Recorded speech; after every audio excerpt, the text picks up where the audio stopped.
En Radio Portales de Valparaíso presentamos Revelando.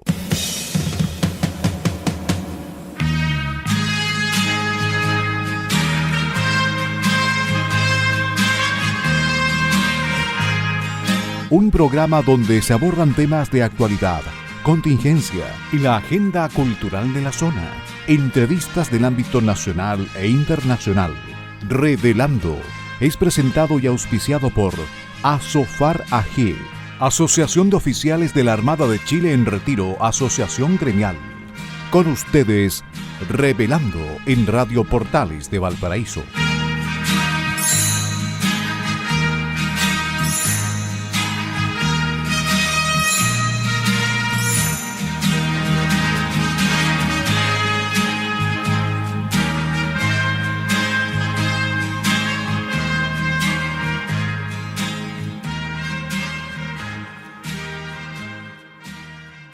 Muy buenas tardes, queridos amigos y auditores de Radio Portales de Valparaíso, nuestra Radio Portales de Valparaíso, la primera de Chile y puerto de frontera de nuestro espacio radial.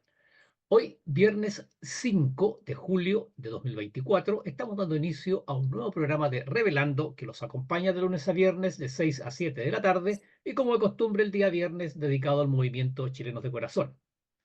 Agradecemos a Radio Portales de Valparaíso que nos abre sus señales en el dial de FM 89.5, AM 840 y también a través de su señal online en la página web www.portalesfm.cl.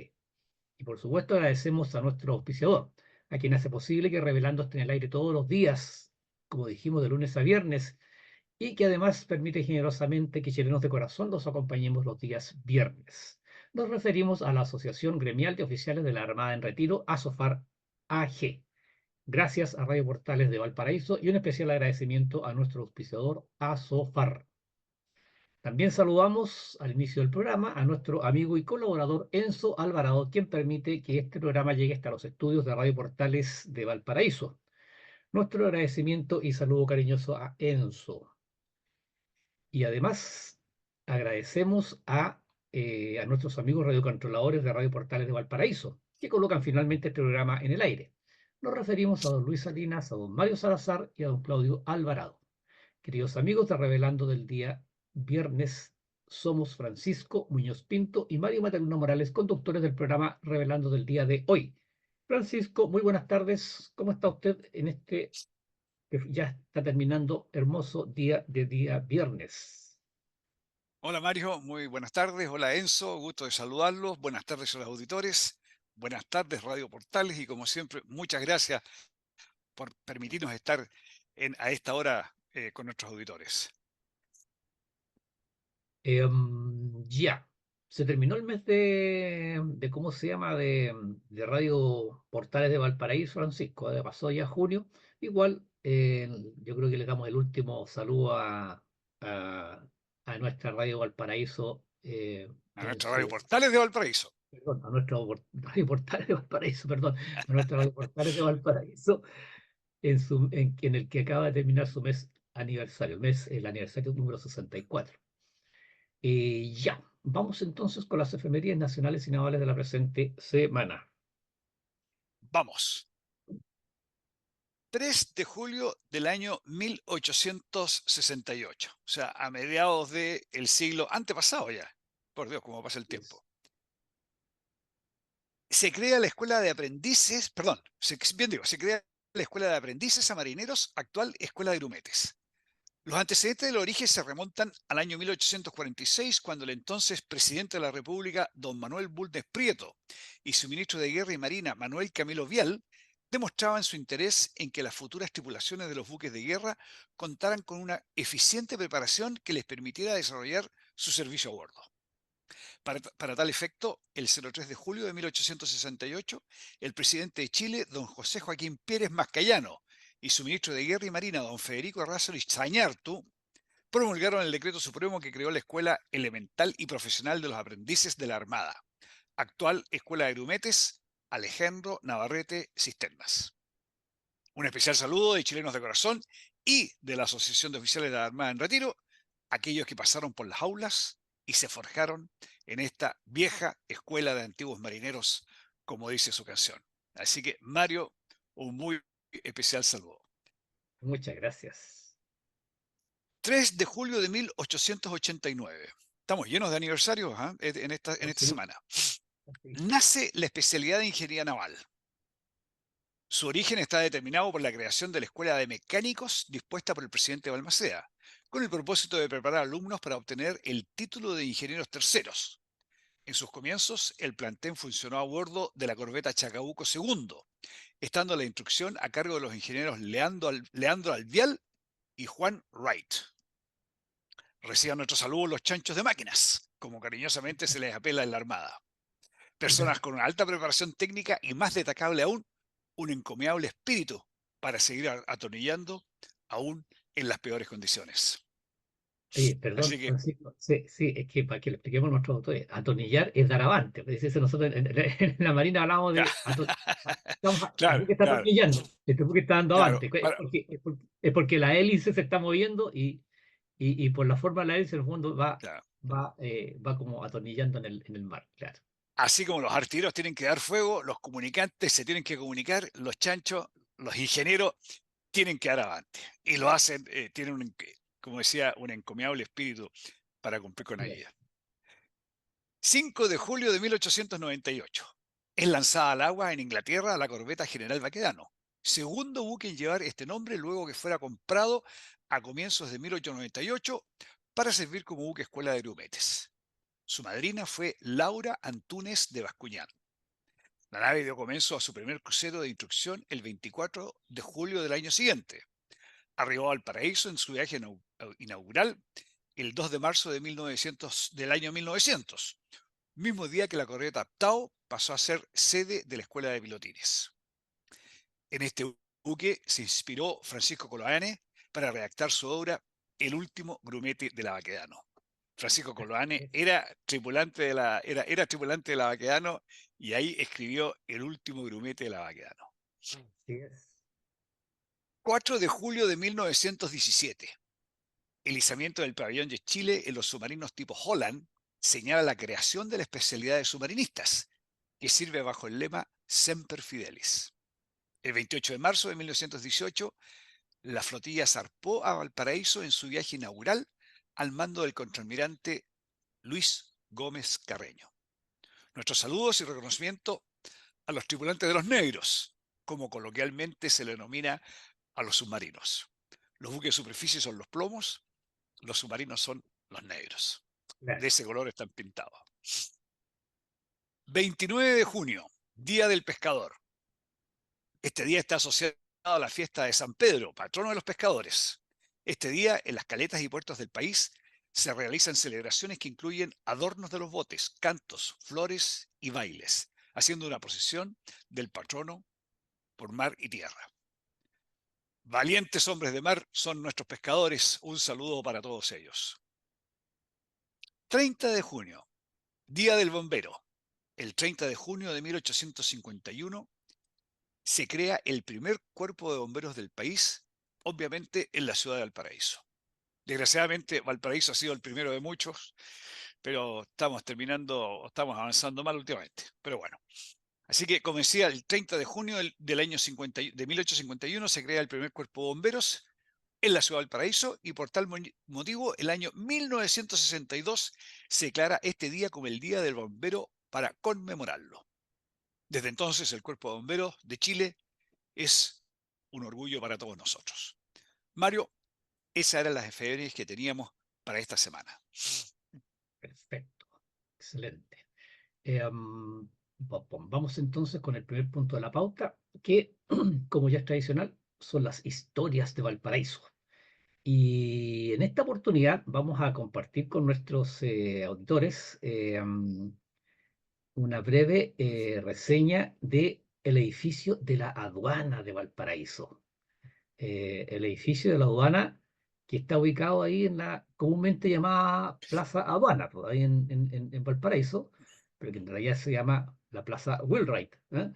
Ese es el nombre real de la plaza. Pasa que comúnmente, coloquialmente, se le da a todo el mundo, oye, ¿dónde nos encontramos? De hecho, los traficados de los colectivos dicen Plaza Aduana. Claro, exactamente, sí. Y Sí, además en la Plaza Aduana no se llama así y ahí no está la aduana. O sea, claro, se llama Wheelwright y la aduana estuvo ahí, pero ya no está allá. Ya. bueno, históricamente y a nivel mundial, las aduanas nacieron. Ah, pero antes de comenzar, lo que me gustó mucho es esta crónica porque tiene bastante de histórico. ¿Ah? Así es Sí, que sí, del origen de las aduanas. sí, sí tiene bastante de información histórica que va a ser bastante, muy interesante para nuestros auditores.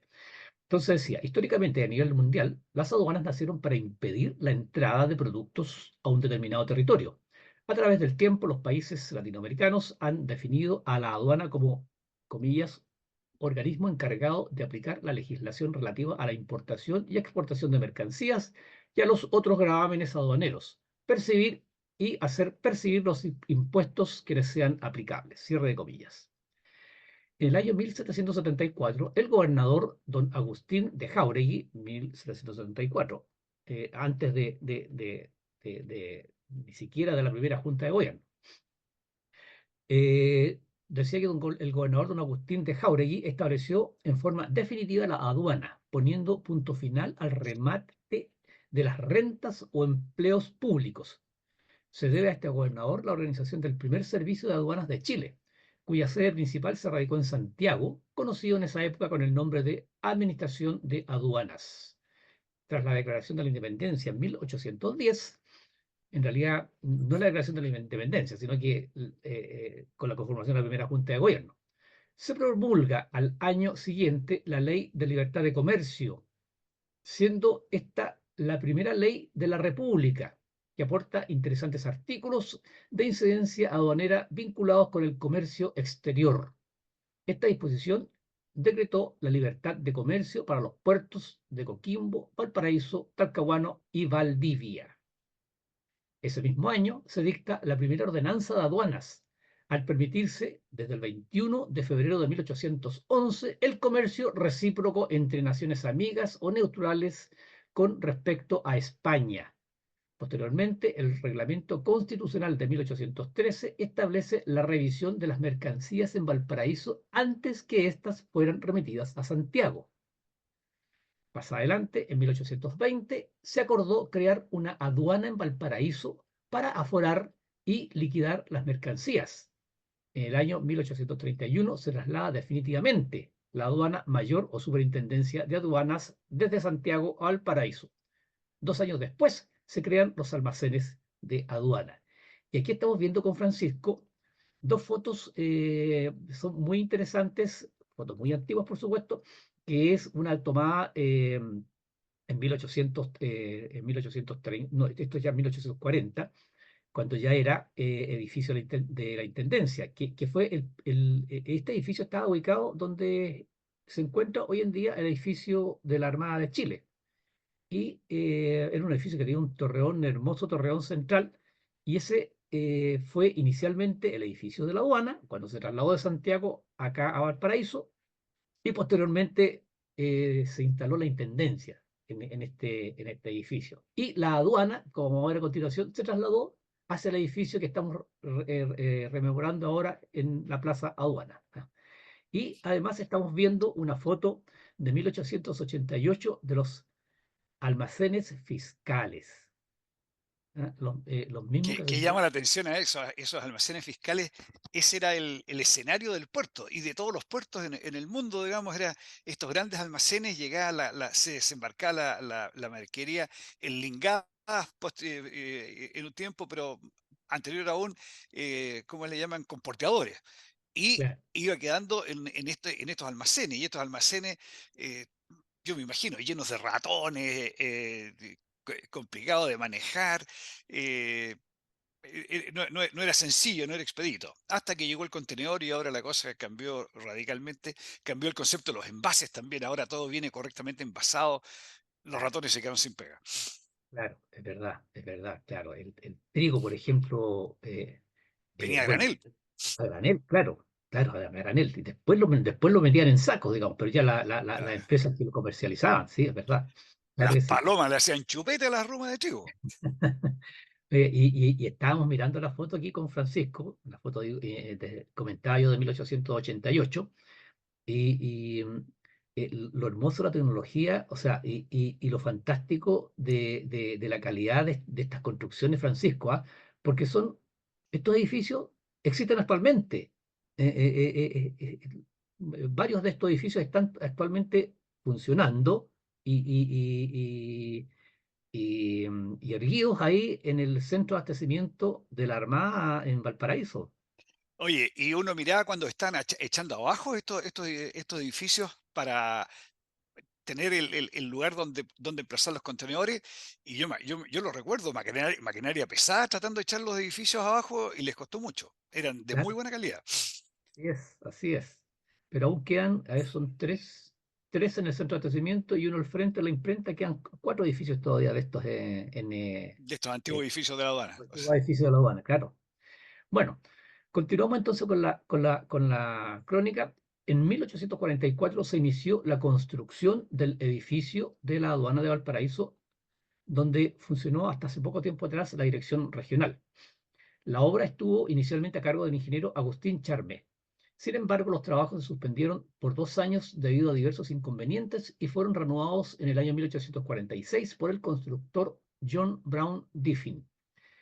El constructor arquitecto, oriundo de Estados Unidos, realizó varios trámites con la intención de continuar la obra. Presentó nuevos y diferentes planos para finalmente dar término a la construcción de este noble inmueble, cabiendo destacar que el reconocido arquitecto se hizo cargo también de las diligencias para la construcción de los almacenes aduaneros en 1833.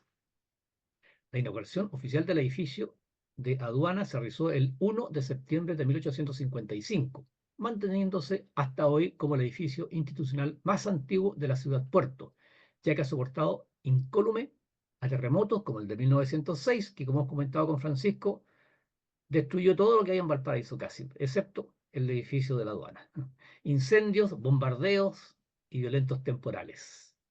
Y aquí estamos mirando con Francisco una foto preciosa de 1912 del actual edificio aduana. Ahí se ve un, eh, un kiosco ahí, un kiosco muy bonito con un reloj ahí, ¿eh? Y un carro de estos ¿cómo se llaman estos De carros? sangre no, no, era eléctrico ya. Era Sí, mirando sí, el detalle, los carros tiene claro, claro, similar a los tranvías con el toma corriente arriba. claro, sí, son de A los troles, es un 1912. tranvía, pues similar a a los actuales trolebuses. Claro. Eso es. El edificio de la aduana presenta un estilo de construcción muy característico de la ciudad de Valparaíso, de aquella época. Es una construcción de 2 pisos, compacta, que responde a la alta valorización del terreno plano, sólida, de arquitectura simple y proporciones armónicas, de composición de plantas y fachadas resueltas en forma simétrica. La edificación se estructura sobre la base de gruesos muros de ladrillos estucados de 1,2 metros de espesor. ¡Wow! Claro, ¿cuánto se va a caer con un terremoto? 1,2 metros, Francisco. Claro. Eh, Sobre fundaciones de piedra. Miren, por eso que el edificio ha resistido todo. Destaca el excelente trabajo de carpintería en los entramados de entrepiso, la escalera y la estructura de la techumbre, con sus tijeras resueltos en la alerce. Con Tijerales, con este, los tijerales en Alerce. perdón, con los tijerales en alerce, perdón. Con este edificio, Brown logró una versión porteña del estilo postcolonial de la arquitectura norteamericana. Finalmente, cabe señalar que a partir del año 1976, esta reliquia arquitectónica forma parte de nuestro patrimonio nacional cuando fue declarado monumento histórico el 10 de junio de 1976. En la actualidad, además de algunas oficinas de la Dirección Regional, alberga también un museo en el que se resguarda parte de la historia de la aduana de Valparaíso y también es sede de importantes iniciativas culturales y artísticas. Y por último, estamos mirando con Francisco acá una, una, una placa, una bonita placa, ¿no es cierto?, que dice Aduana de Valparaíso, Monumento Nacional, 10 de junio de 1976. Construido en 1855, John Brown Diffin, constructor, que se encuentra en el frontis del edificio.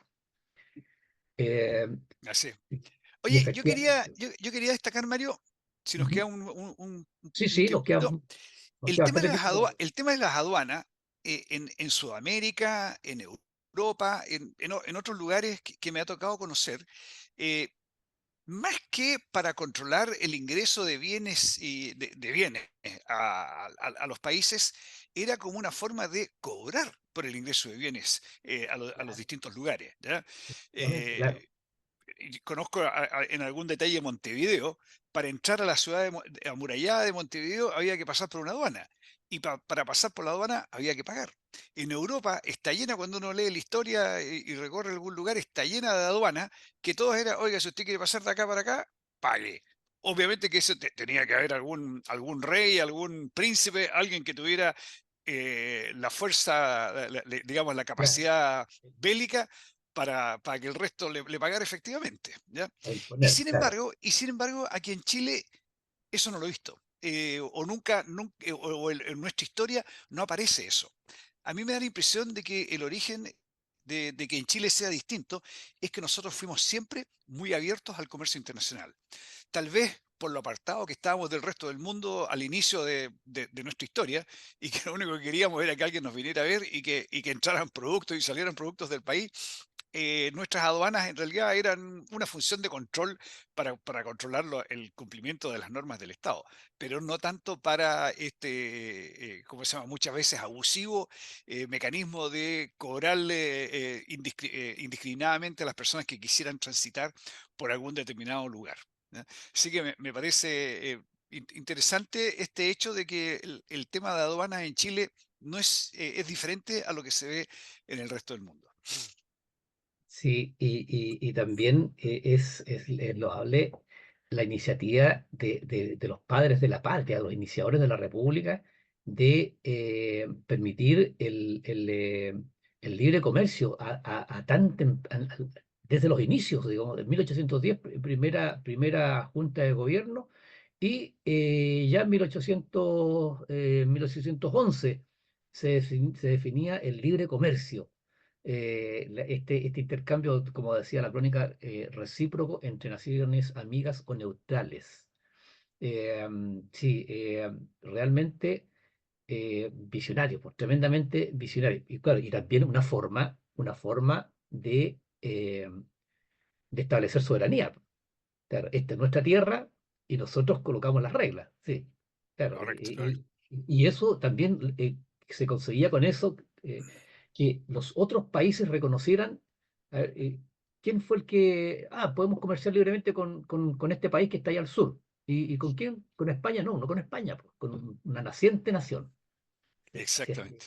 Oye, y eh, otro tema para los que no están habituados con el lugar, el paseo que yo encuentro muy bonito es ir a la aduana, si uno llega en transporte público, por ejemplo, ir a la aduana y visitar, recorrer el lugar, tomar el ascensor Artillería, ir al Paseo 21 de Mayo, ah, ver la preciosa vista del puerto, aprovechar de visitar el claro, Museo Naval, al Museo Naval y Marítimo, la figura ahí, la arquitectura de la antigua Escuela Naval, actual museo, y posteriormente bajar el ascensor. Y si anda en automóvil, que abajo es muy difícil de estacionar, arriba en Playa Ancha es más fácil.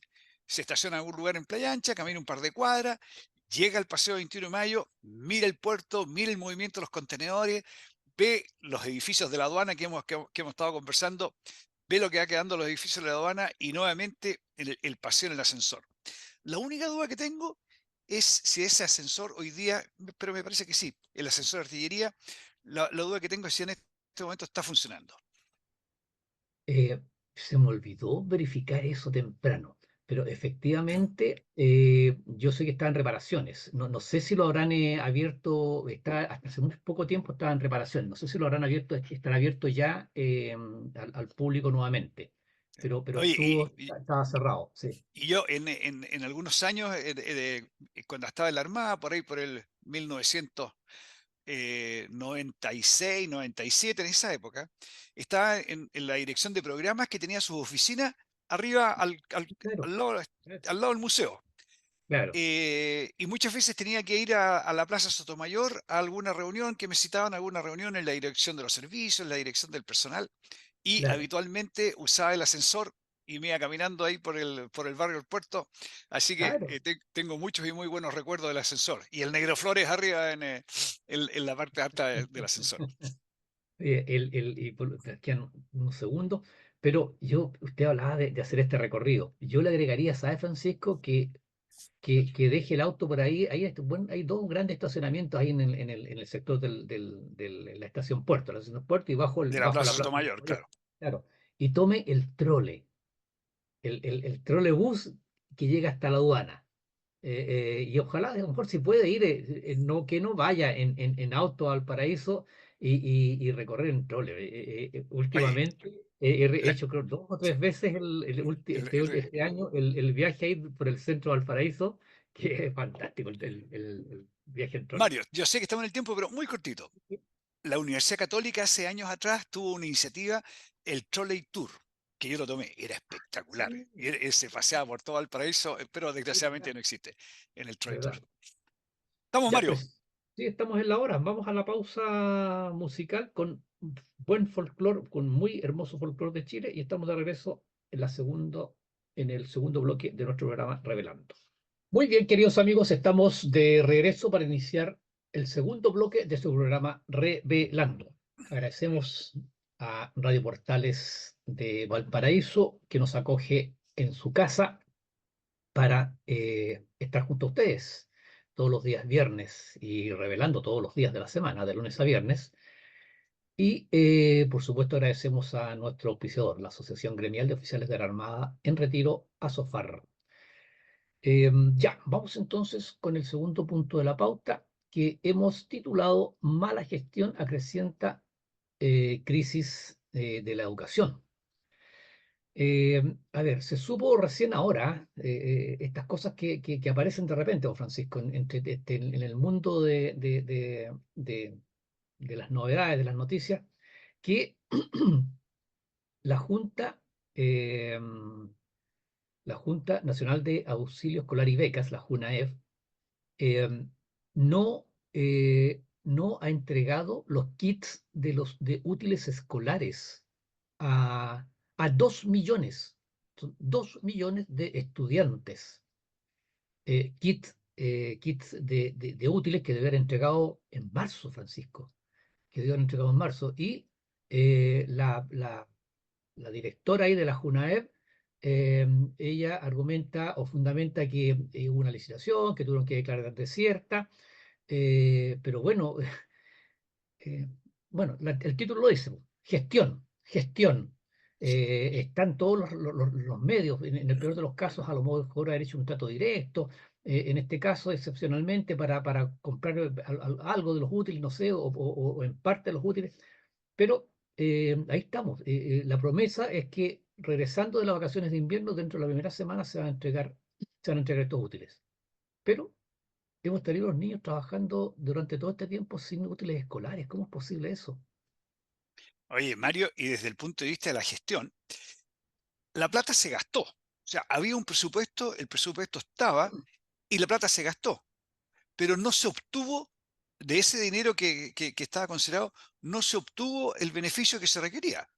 A lo mejor, no sabemos todavía nos pueden sorprender. A lo mejor llega a mitad de año, a lo mejor para el segundo semestre los alumnos van a tener los útiles escolares, pero pasó un semestre completo en que no los tuvieron. Estaba la plata, estaban los recursos, estaban las personas que tenían que hacer esta gestión, están los procedimientos legales, etcétera, etcétera, Claro. y no se hizo. Sí. Eso lo encuentro tremendo. Y ojo a que después, para los efectos de la ejecución presupuestaria, van a decir, no, si la plata la gastamos, así que estamos bien. Oye, pero si no es solamente que es una aberración que yo encuentro del sistema público que siempre me ha llamado la atención, ¿eh? No, si la plata la gastamos, así que va bien la ejecución presupuestaria. Pero lo que se quería lograr con esa plata no se logró. La plata se gastó, pero se botó a la basura, porque los elementos no llegaron oportunamente. Bueno, la JUNAEP, perdón, la JUNAEP informó que recién el 31 de mayo se adjudicó la licitación por la compra de estos elementos. Claro, por eso que Francisco dice, no, claro, la plata se gastó, pero recién el 31 de mayo. O Esto sea, se debe haber adjudicado en octubre del año pasado. Pero por Noviembre, supuesto, pongámosle, el año pasado. pero por supuesto, Francisco, si ese es el punto, por eso es que el título es Mala gestión acreciente de la crisis de la educación. Porque, Claro, sí, sí, adelante, perdón, Francisco, sí diga. que yo quería agregar cuando dije esto que debería haber estado hecho, esta adjudicación debería haber estado en octubre, noviembre del año pasado. Probablemente alguien va a decir, oye, no, pues en octubre, noviembre del año pasado no lo podían adjudicar porque todavía no estaba el presupuesto. Pero la ley, el sistema permite hacer estos adelantos pensando en que, por ejemplo, en este caso, los elementos se necesitaban en marzo, el 1 de marzo, y para Así poder es, hacer todo el proceso hay que adelantarse. así es. Entonces, la ley, en estos casos así, la ley acepta de que se adelante el compromiso del gasto en el periodo anterior. Así es, así es. Y bueno, y por último, Francisco, desde enero en adelante, pues, enero, febrero, marzo, se ha entrevistado ahí, o sea, bueno, han hecho declaraciones antiguos directores de la JUNAEP y dicen que ellos nunca tuvieron un problema para en marzo tener ya el proceso cerrado e iniciar el año escolar con la entrega de los útiles. Y ahora tenemos a estos niños que están esperando todavía, o sea, y yo no logro entender. Bueno, aquí hay dos problemas. Una, que no tiene los útiles, pero Francisco, el niño no puede no escribir, no puede no tener un cuaderno. Entonces, ¿qué ha implicado esto? Que los padres, que estamos hablando de 2 millones de personas, de alumnos, de familias de menores recursos, han tenido que gastar plata que no tenían considerado en su presupuesto para comprarle un lápiz, un cuaderno a su hijo. Sí, sí, ese es el doble perjuicio que tiene este escándalo que tenemos ahí en la JUNAEP. Y Sí. bueno, ¿y para qué decir? Por ejemplo, se suma a otros problemas graves que tenemos en educación, pues.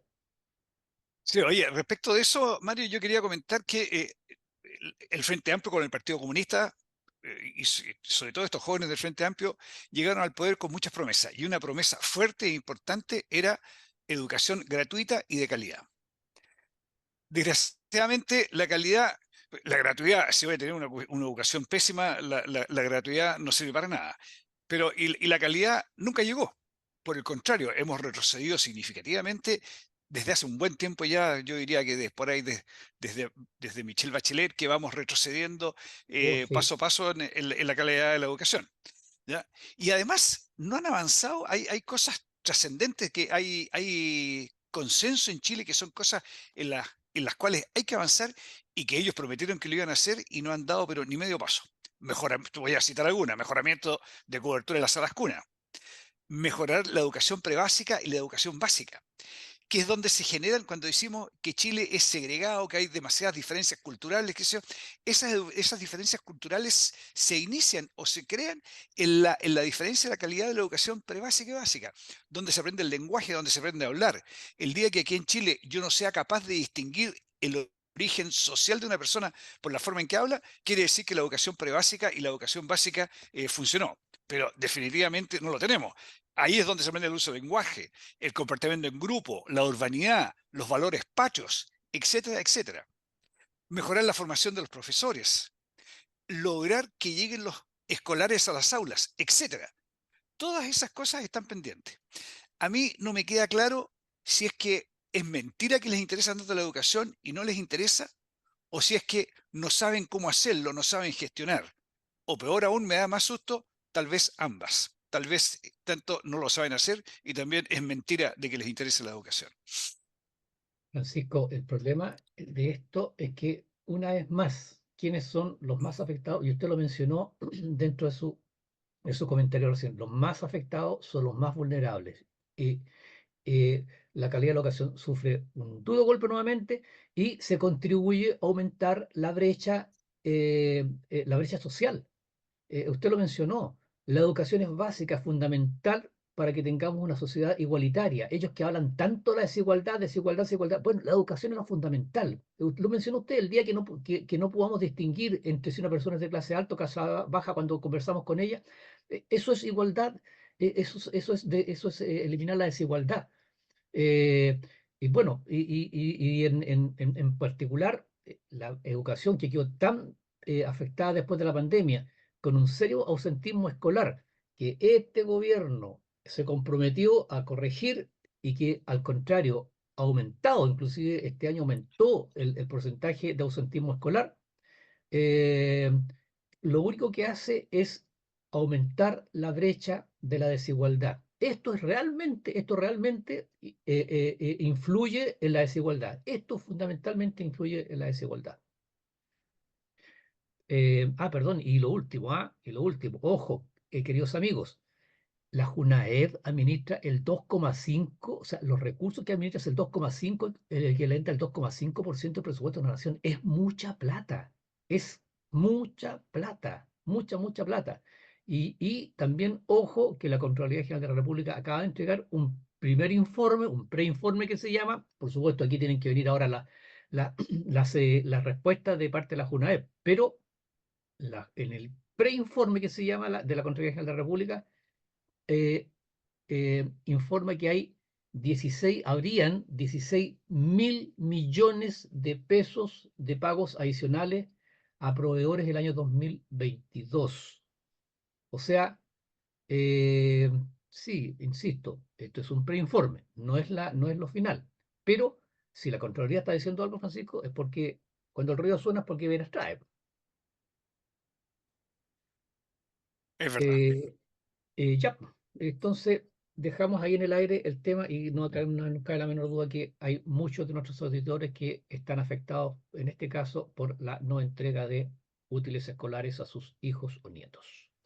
Vamos con el próximo tema. El voto obligatorio sin multa es finalmente voto voluntario.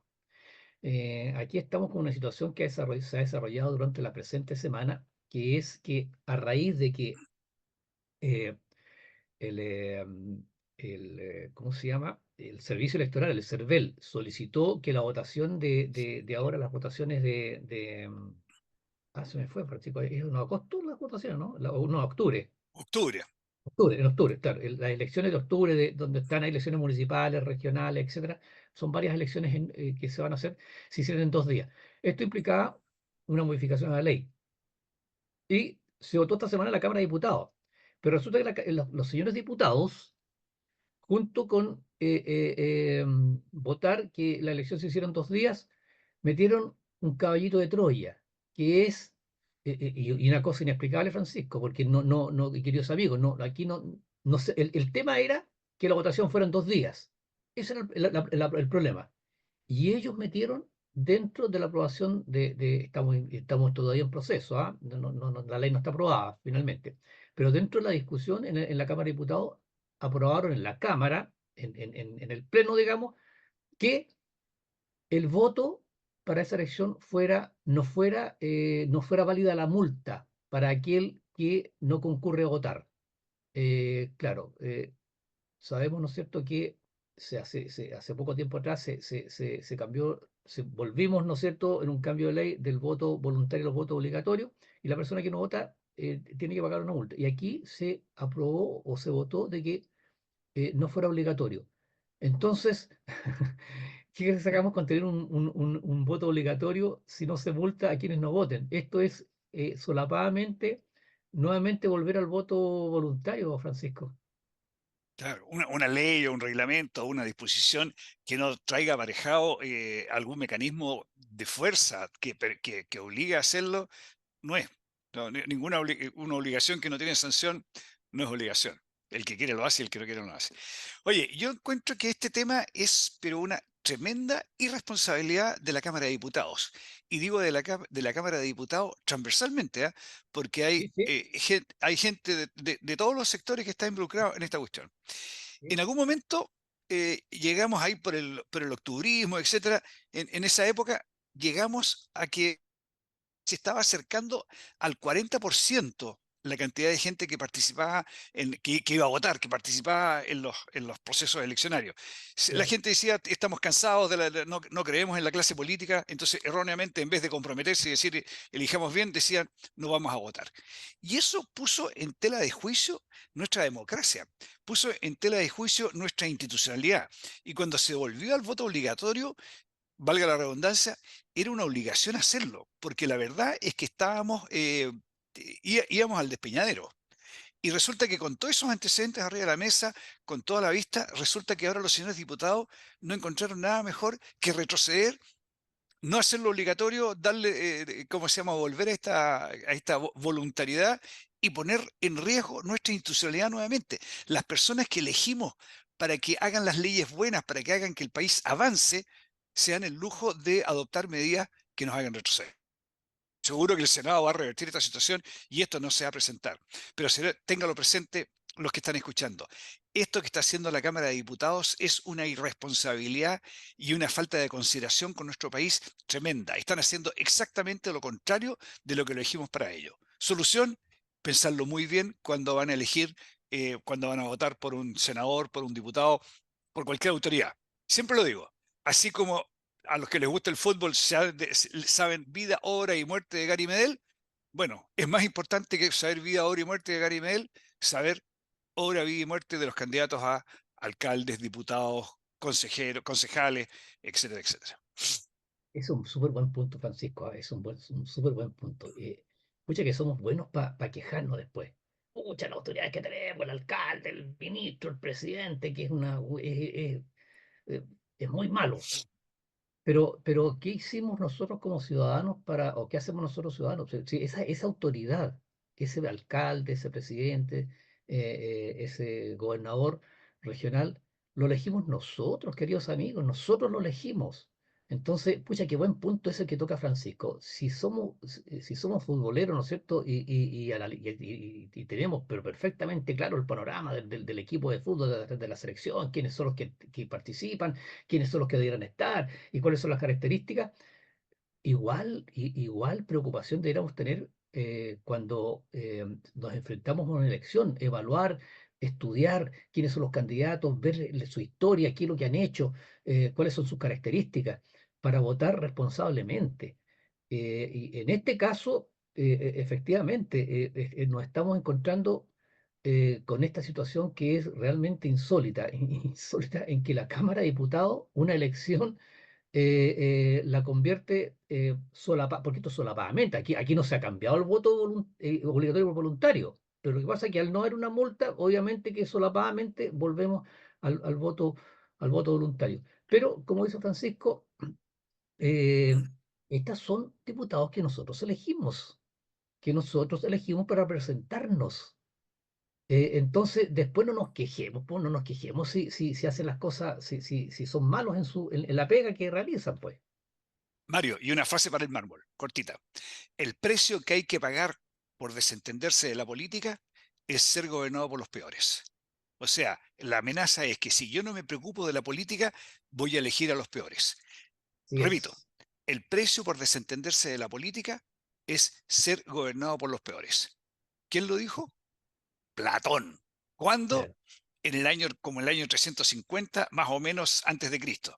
O sea, hace ya casi 2400 años ya se sabía que si la gente, la ciudadanía, no se desentendía de la política, no se comprometía, esto iba a No se fracasar. compromete. Así es, Francisco. Afortunadamente, en este caso, afortunadamente, estamos en el proceso. Este proyecto de ley pasa ahora al Senado y en el Senado ya hay varias voces que dicen que van a hacer todo lo posible por revertir esto y va a ir seguramente a comisión mixta, pero esperemos que esto se corrija por el bien de nuestro país.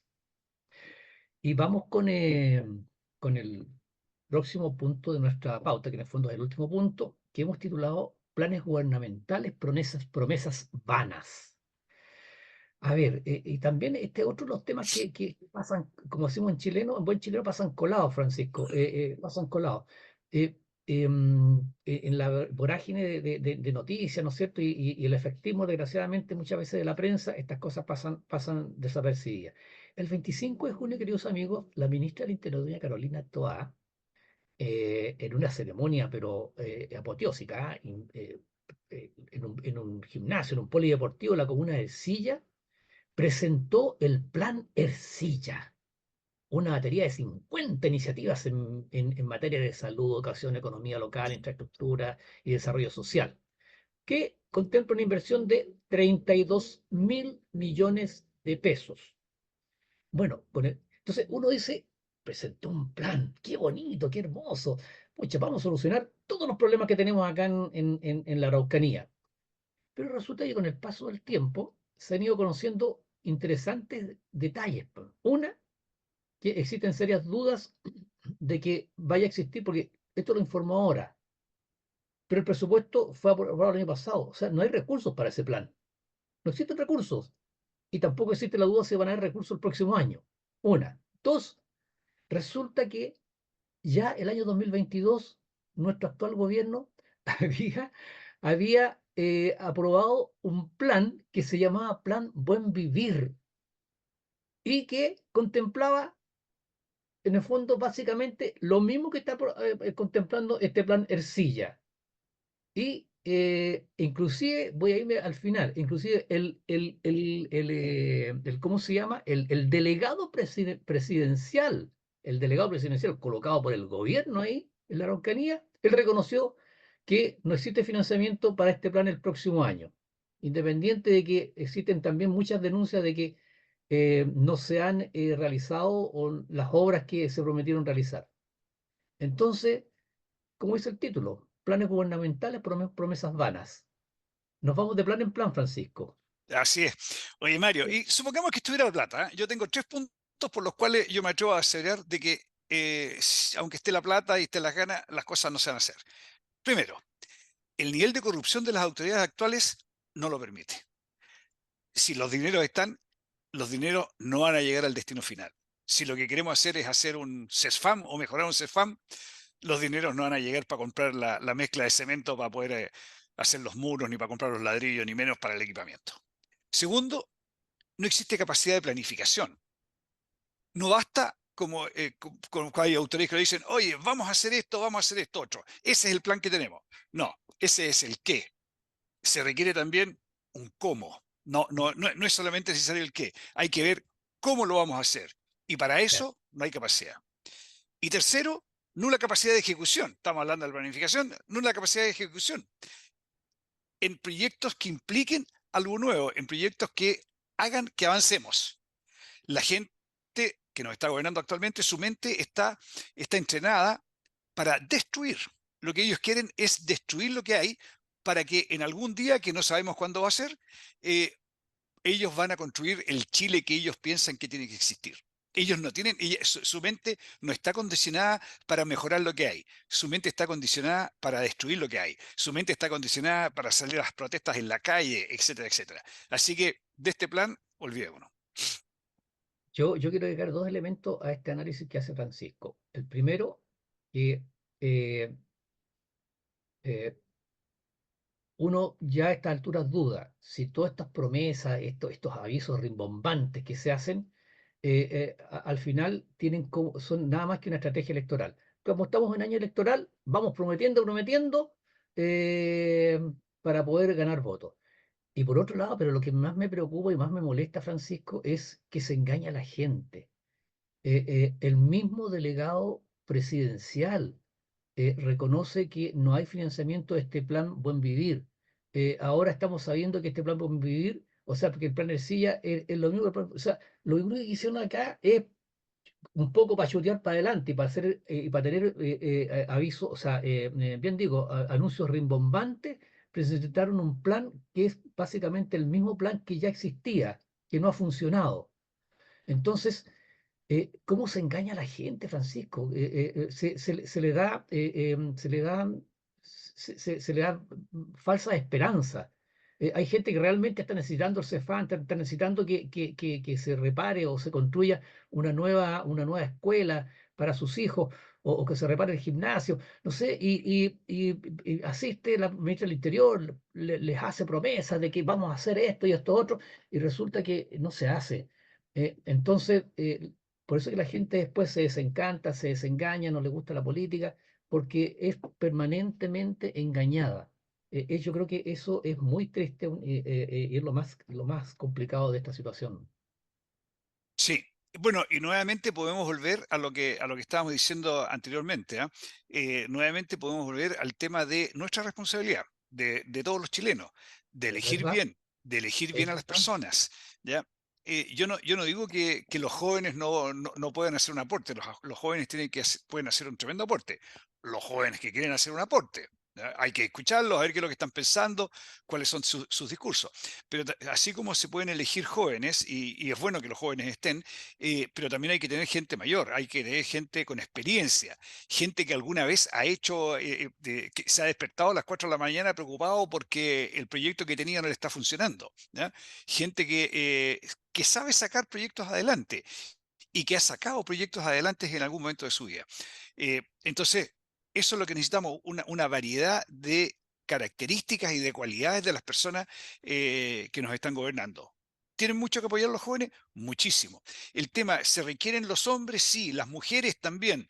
De todo, que necesitamos un purrí de personas, pero hay que mezclar y, por otro lado, los que estén, ser bien elegidos. Sí, eso es lo más importante, Francisco. Que nosotros elijamos bien a nuestras autoridades. Francisco, tenemos que irnos. Llegó la hora del final del programa. Ya pues Mario, muchas gracias Enzo, señores auditores, ha sido un agrado haber tenido la oportunidad de compartir nuevamente en este viernes con ustedes y nos vemos nuevamente el próximo viernes tarde, si Dios quiere. Así es, queridos amigos. Como siempre les decimos al finalizar el programa, les agradecemos de corazón su sintonía, les deseamos que tengan un muy buen fin de semana y nos encontramos el próximo viernes si Dios quiere. Continúen en la sintonía de Radio Portales de Valparaíso y que tengan una muy buena tarde-noche. En Radio Portales de Valparaíso hemos presentado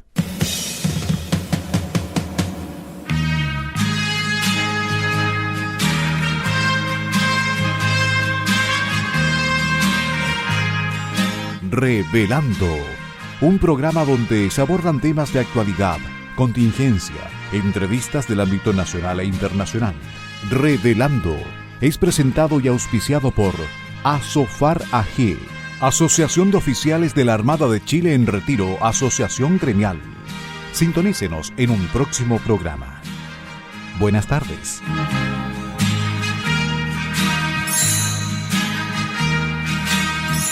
Las opiniones vertidas en este programa son de exclusiva responsabilidad de quienes las emiten y no representan necesariamente el pensamiento de Radio Portales de Valparaíso,